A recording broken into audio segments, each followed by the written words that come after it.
Good morning students. Today we will discuss operators and expressions. हम बात करते हैं कि ऑपरेटर्स क्या होते हैं। तो जो भी आपका ऑपरेटर होता है वो कुछ भी ऑपरेशन करता है, जैसे एडिशन, सब्ट्रैक्शन, मल्टीप्लिकेशन वगैरह, और जिसके अंदर आपके ऑपरेटर्स दिखाई देते हैं उस लाइन को हम एक्सप्रेशन कहते हैं। आपका ऑपरेटर जो होता है वो वर्क करता है ऑपरेंड्स के ऊपर। ऑपरेंड्स की अगर हम बात करें तो वो क्या होते हैं, जैसे सपोज हमने एक एक्सप्रेशन लिखा है a + b = 5। इस पूरे को हम एक एक्सप्रेशन कहेंगे। इसके अंदर हम ऑपरेटर यूज़ कर रहे हैं प्लस, जिससे कि क्या हो रहा है, एडिशन हो रहा है दो नंबर्स का, और वो दो नंबर्स क्या हैं, उनको हम ऑपरेंड्स कहते हैं a b।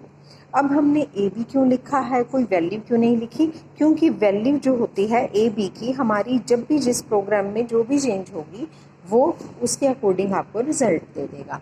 तो इसे कहते हैं हम ऑपरेटर्स एंड एक्सप्रेशंस।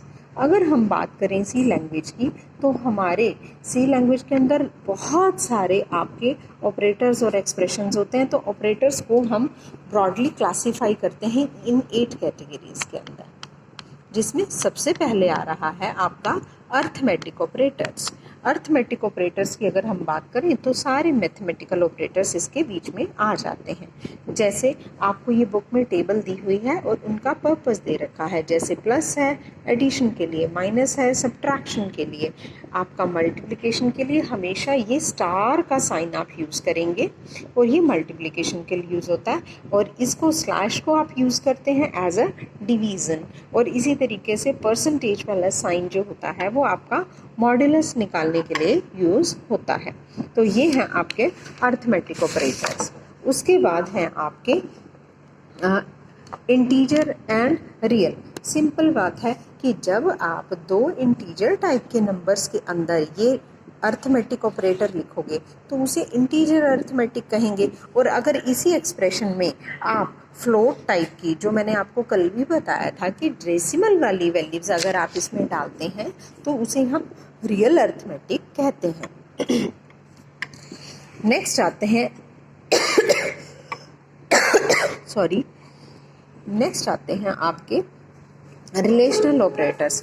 तो रिलेशनल ऑपरेटर्स की अगर हम बात करें, जो दो नंबर्स के बीच में रिलेशन बताते हैं कि कौन सी वैल्यू आपकी लेस देन है, कौन सी ग्रेटर देन है, कौन सी लेस देन इक्वल टू है, ग्रेटर देन इक्वल टू है। इसके लिए हम यूज़ करते हैं equal to and then not equal to. तो ये आपके क्या कहलाते हैं, आपके रिलेशनल ऑपरेटर्स कहलाते हैं। इसका एग्जांपल है बिल्कुल सिंपल। सपोज आपको दो नंबर दे रखे हैं, 5 is less then 10, it is true और फॉल्स। तो ये इसके बीच में एक रिलेशनल ऑपरेटर बताया जो चेक कर रहा है कि क्या 5 की वैल्यू लेस देन 10 है, तो इसका आंसर आएगा ट्रू। अगर हम 15 लेस देन 10 करते हैं तो ये वैल्यू देगा फॉल्स। तो इस तरीके से ये आपके रिलेशनल ऑपरेटर्स यूज़ होते हैं। In the same way next आपका आता है लॉजिकल ऑपरेटर, जो आपके ज़्यादा यूज़ नहीं होंगे, लेकिन मैं आपको फिर भी बताती हूँ। लॉजिकल ऑपरेटर में आपके मेन 3 हैं। एक्सक्लेमेशन का साइन आपको ये नज़र आ रहा है, इसे कहते हैं लॉजिकली नॉट। लॉजिकली नॉट का मतलब क्या होता है, जो ट्रू की वैल्यू को फॉल्स बना देगा, फॉल्स की वैल्यू को ट्रू बना देगा, उसे लॉजिकल नॉट कहते हैं। नेक्स्ट है आपका लॉजिकल और ऑपरेटर। यहाँ पे लिखे भी हुए हैं, आपको कुछ भी यहाँ पर और करने की ज़रूरत नहीं है, ये लॉजिकली और है। और आपका ऑपरेटर होता है वो यहाँ पे पूरी टेबल दी गई है, वो आपको लॉजिकली और क्या बताएगा कि अगर आपके पास दो वैल्यूज़ हैं, दोनों में से कोई भी अगर ट्रू होगी तो वैल्यू ट्रू आएगी। जैसे दोनों फॉल्स हैं तो वैल्यू फॉल्स, दोनों में से एक ट्रू हो गई तो वैल्यू ट्रू, फिर इन दोनों में से फर्स्ट वाली वैल्यू ट्रू हो गई तो भी ट्रू, दोनों ही ट्रू हो गई तब भी ट्रू। एंड और मीन्स दोनों में से कोई भी अगर आपका ट्रू हो जाता है एक्सप्रेशन तो वो ट्रू है। नेक्स्ट आता है आपका एंड ऑपरेटर। एंड ऑपरेटर की अगर हम बात करें तो एंड ऑपरेटर में क्या मांगता है कंडीशन कि आपकी दोनों ही वैल्यूज ट्रू होनी चाहिए तभी वो चलेगा, अदरवाइज नहीं चलेगा।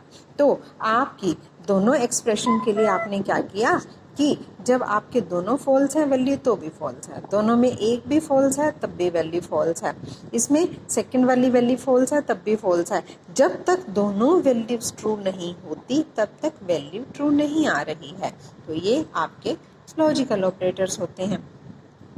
इन्हीं को आगे बता रखा है असाइनमेंट ऑपरेटर। असाइनमेंट ऑपरेटर बिल्कुल सिंपल बात है, आप ये समझ लीजिए कि इक्वल टू साइन जो होता है ना, उसे हम असाइनमेंट ऑपरेटर कहते हैं।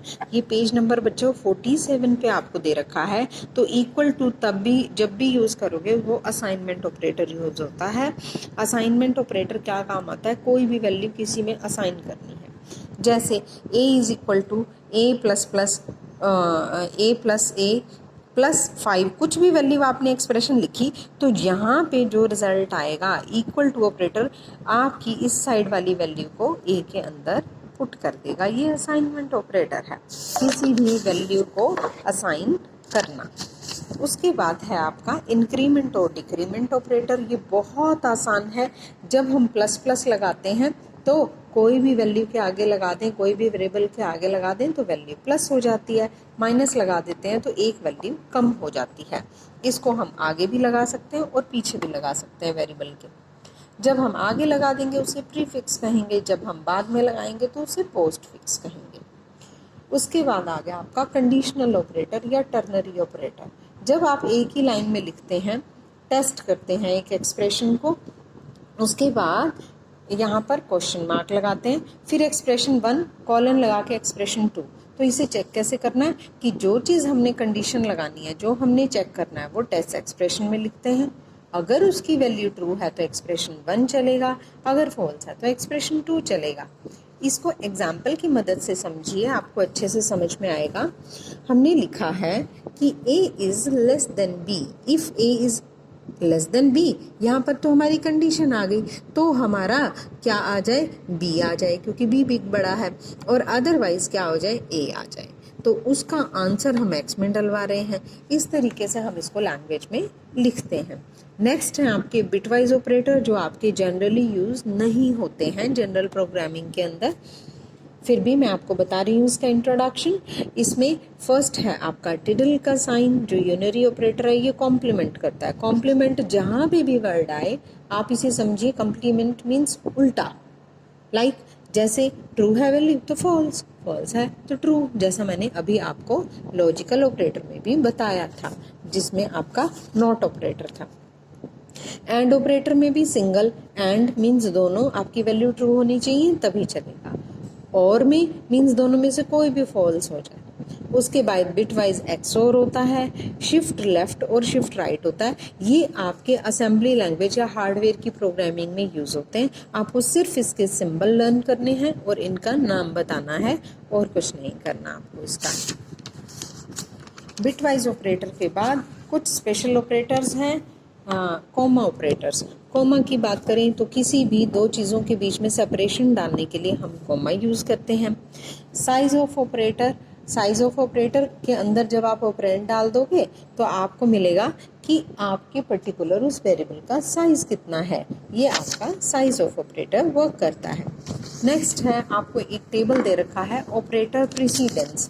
प्रीसीडेंस का मतलब सिर्फ और सिर्फ यही है कि अब तक आपने जितने ऑपरेटर्स पढ़े हैं उसमें अगर सारे इकट्ठे दे दिए जाएं तो किसके बाद क्या चलेगा, वो आपको यहाँ एक टेबल दे रखी है। सिंपल बात है कि हम नॉर्मली मैथमेटिक्स के अंदर ब्रैकेट्स ओपन करते हैं, वो सबसे ऊपर आएंगी, उसके बाद हमारे यूनरी ऑपरेटर्स चलेंगे, फिर आपके अर्थमेटिक ऑपरेटर्स चलेंगे, फिर आपके अर्थमेटिक एडिशन और सब्ट्रैक्शन, फिर आपके शिफ्ट, फिर रिलेशनल ऑपरेटर, फिर इक्वालिटी ऑपरेटर्स, बिटवाइज एंड और नॉट। ये पूरा आपको टेबल गिवन है, वो आपको बता रखा है। नेक्स्ट है आपका इसमें आपको कुछ नहीं करना। नेक्स्ट है आपका लाइब्रेरी फंक्शंस। लाइब्रेरी फंक्शंस मैंने आपको कल भी बताया था जब आपको डेटा टाइप शुरू कराए थे कि सी के अंदर कुछ बने बनाए फंक्शंस होते हैं। उन फंक्शंस को हम एज इट इज़ यूज़ कर सकते हैं। इसमें ये देखिए मैथमेटिकल फंक्शन है जो एब्सोल्यूट वैल्यू निकालेंगे, साइन, कोस, टेन, पावर वगैरह, फ्लोर। तो ये बने बनाए जो फंक्शंस होते हैं उनको हम लाइब्रेरी फंक्शंस कहते हैं। तो ये आपका चैप्टर यहाँ पर कंप्लीट हुआ।